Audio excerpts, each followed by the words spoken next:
WhatsApp هیک کېږي څنګه او ستاسو WhatsApp بل څوک استعمالولی شي. نو په هغې په باره کې زموږ یو ملګري ما ته میسیج کولو په مخه چې زموږ په دې WhatsApp ته موږ یو داسې ویډیو جوړول غواړي چې هغه څوک هم زموږ WhatsApp هیک نه کړي او بل کس استعمال نه کړي. نو راځئ موږ تاسو ته دا ویډیو راوړې ده. السلام علیکم، زه یم ستاسو روح حنیف الله. زه یو ځل بیا تاسو ته مخاطب شوم د حنیف الله ټیکنیکل یوټیوب چینل نه. نن ما تاسو ته ښکلې شان ویډیو راوړې ده د WhatsApp په باره کې. هغه چې WhatsApp چې هغه بل کس یوز کوي، مطلب هیک کوي. نو په هغې په باره کې مې تاسو ته یو ویډیو راوړې ده. تاسو دا ویډیو کتلی شئ او تاسو به ډېر ته یې څه زده کړئ. تاسو تر اخره پورې وګورئ نو ډېر به ترې څه زده کړئ. نو موږ ځو د ویډیو په طرف.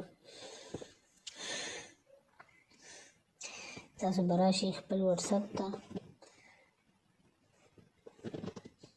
تاسو چې کله خپل WhatsApp ته راغئ نو تاسو ته مخامخ ښي لاس ته یو 3 ډاټ نشان نښه وي. دا تاسو په دې باندې کلیک وهئ. نو تاسو ته به داسې کلیک وهئ نو تاسو ته به داسې انټرفیس راشي.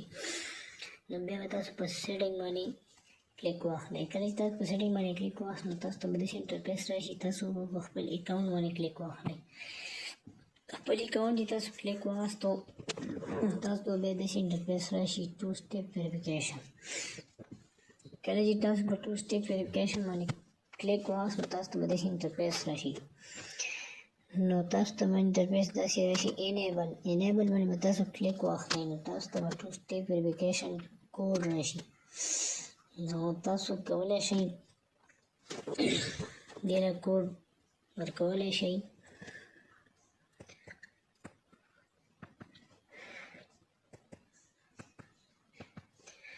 ما دې له کوډ ورکړو خپل په دغه کې تاسو هم خپل کوډ ورکولی شئ. 6 ډیجټ کوډ دې کې غواړي.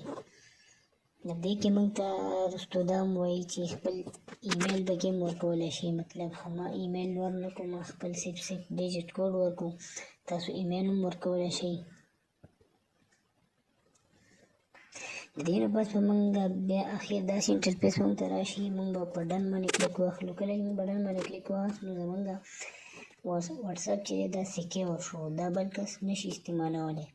نو په دې باره کې ما تاسو ته دا ویډیو راوړې ده. نو زه تاسو ته بار بار وایم هر څوک چې WhatsApp یوز کوي هغه لپاره دا پکار ده چې خپل WhatsApp سکیور کړي او خپل دا WhatsApp کې یو 2 سټیپ ویریفیکیشن کوډ ان ساتي. نو هغه به چېرته هم د هغه WhatsApp به بل کس نشي استعمالولی.